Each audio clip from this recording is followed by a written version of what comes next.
Welcome to the Dr. Mudgil podcast. This is episode 180. We are solidly in May. It's the second day. I think it's the second day of May today. It's beautiful, beautiful spring weather out there. The sun is shining. The flowers are blooming. My perennials are starting to pop out of the soil. Getting very excited to see how the garden is going to look this year. I love this time of year. The Mets are in action and they're doing amazingly well. The Knicks have us on the edges of our chairs as usual. It's game 6 tonight. They're up 3-2, so they can advance to the second round tonight. Hopefully by the time you're watching this podcast or listening to this podcast, the Knicks will have advanced to the second round. But they're really keeping us Knicks fans on edge. But anywho, all is amazing in New York here. So let's dive right into the content of this podcast. So just a little bit of background. So this past weekend, I had the privilege of going to the Dead & Company concert at the Sphere in Las Vegas, and it was amazing. So my buddies, my two best friends in the world, I've been friends with them since we were 12 years old. We've been best friends for going on 38 years at this point. I mean, I guess they're basically like brothers more than friends, and we're all turning 50 this year. So one of my buddies said, hey, to commemorate this year, let's all go to Vegas, the three of us, and, check out this concert, the Dead & Company concert, which is, music we've loved our entire lives and listened to for, many, many decades. And we flew out Friday after work and we came back Sunday night. The concert was on Saturday night, and I'm sure many of you out there have seen a show or two at the Sphere, but if you haven't, it is absolutely incredible. So the Sphere is basically this dome, and there's a very small, unassuming stage, and there's a floor area, and then there's the seats are very sort of steeply oriented, and there's a massive screen that basically goes up one entire half of the Sphere and over your head, and there's these amazing, incredible visual effects that accompany the music. It's nothing I've ever seen, and I highly, highly recommend it. It was just a mind-blowing experience, and the music was amazing. It was just an awesome, awesome night of music, and it was just an awesome weekend, actually, overall. And the Dead & Company, if you're not familiar with the music, there's a couple of original members of the band, the Grateful Dead. And there's a few other musicians that are part of this group, one of whom is John Mayer, who's an incredible guitar player. And, I went to one of their first shows. One of their first shows was at Madison Square Garden in 2015. And I went with one of my buddies who I went to Vegas with. And, it was great. It was just great hearing, the Grateful Dead music live again with some of the original members of the Grateful Dead. And John Mayer was a guitarist also at that time. And now it's 10 years later, and I've seen a bunch of these shows throughout the last decade. I mean, I can't believe it's 10 years. That's how fast time is flying. But it was absolutely incredible. I mean, even 10 years ago, it was amazing. John Mayer is just virtuoso, incredible guitar player. And, I've always enjoyed his music anyways, before he was even part of Dead & Company. But I have I think a lot of us who are, sort of lifelong Grateful Dead fans, and Jerry Garcia fans, and many of us have really just grown to respect his prowess at playing guitar even more. And in fact, I bet you a lot of folks who weren't really familiar with his music are now fans of his music and really sort of appreciate the talent he brings to the table. And I really just started thinking about it because I'm not sure. I'm sure he probably listened to some Grateful Dead and stuff growing up in his teenage years and that sort of stuff and in college. But his music was always more he was a pop musician and a blues musician. Again, a very accomplished guitar player.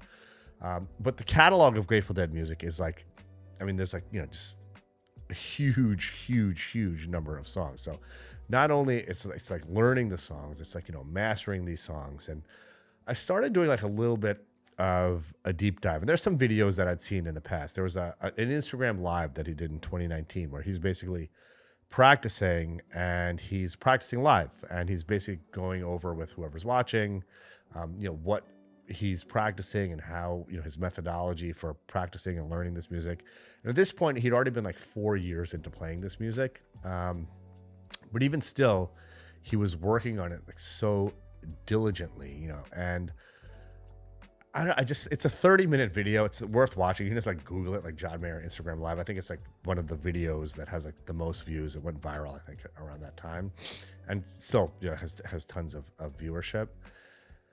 And I really just had a tremendous amount of respect for his work ethic. So, one of the things that he mentioned in this video is, like what exactly he was doing to practice. So, I'm a guitar player. I'm not, I'm a, I can get around the guitar.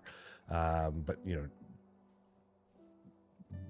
folks like John Mayer and, they're on like, like an entirely different like planet. But I love hearing how people who are amazing at things, like how they think about things and how they conceptualize their practice and, like how they just go about doing the amazing things that they do. And one of the things he said that he was working on was, trying to outline the chord changes without it sounding like he was outlining the chord changes. And this was something like Jerry Garcia was like a master of, he played these amazing melodic lines, but like over many chords, and it was seamless. And, basically it's like telling the story of the song, but without making it was never clunky. It was like seamless, like going from chord to chord and improvising over those chords.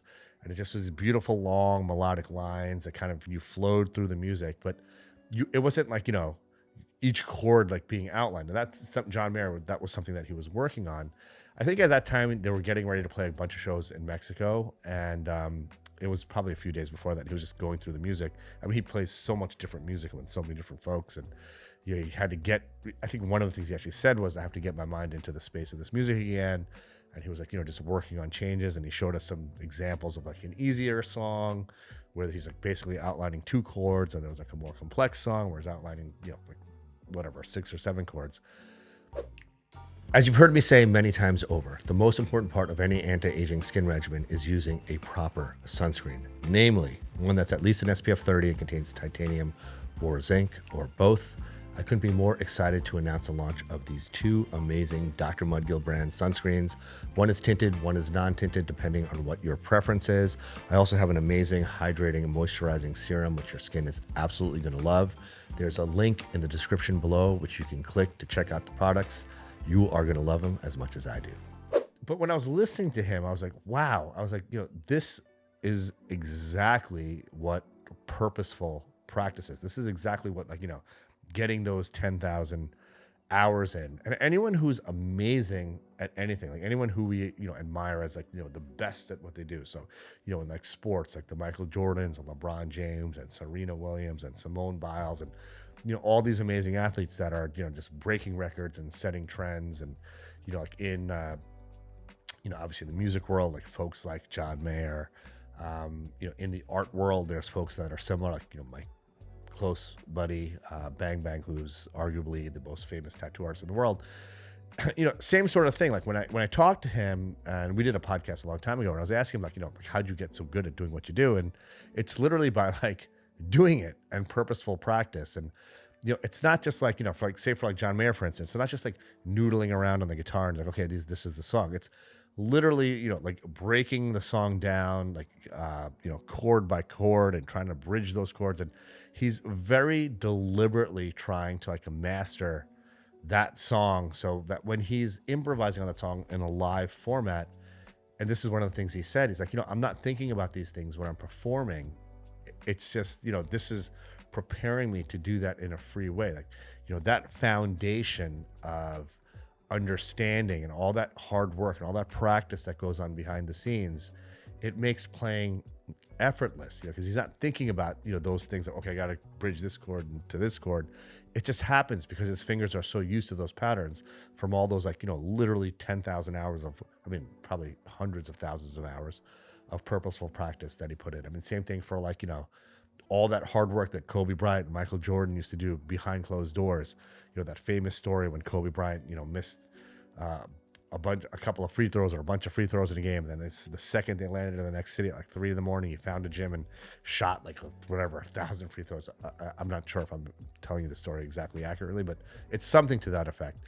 It's all about, purposeful practice. And, I mentioned this in my book, Let's Get It, when I'm a terrible I'm a terrible golfer, but when I was learning golf, I used to go to the golf range and just hack away at balls and like hit like thousands of balls. But I was actually like, I felt like I was getting worse week by week. And it wasn't until I engaged a professional who I'd work with week by week and, just really worked on my swing. And even though I was like hitting less balls per hour, it was much more purposeful. And it was, I was advancing my game because it was meaningful practice. It was good busy, not bad busy. And, just it's we're all capable of such amazing stuff. Like I said, John Mayer is just a naturally gifted human being, but talent that works is what blows your mind. I mean, that's the difference between there's probably many differences between like John Mayer and the guy that's noodling around at the local bar, but, it's folks that have talent that, groom that talent. Like Tiger Woods, at a young age, he had an aptitude for golf, which, I'm sure watching his dad play.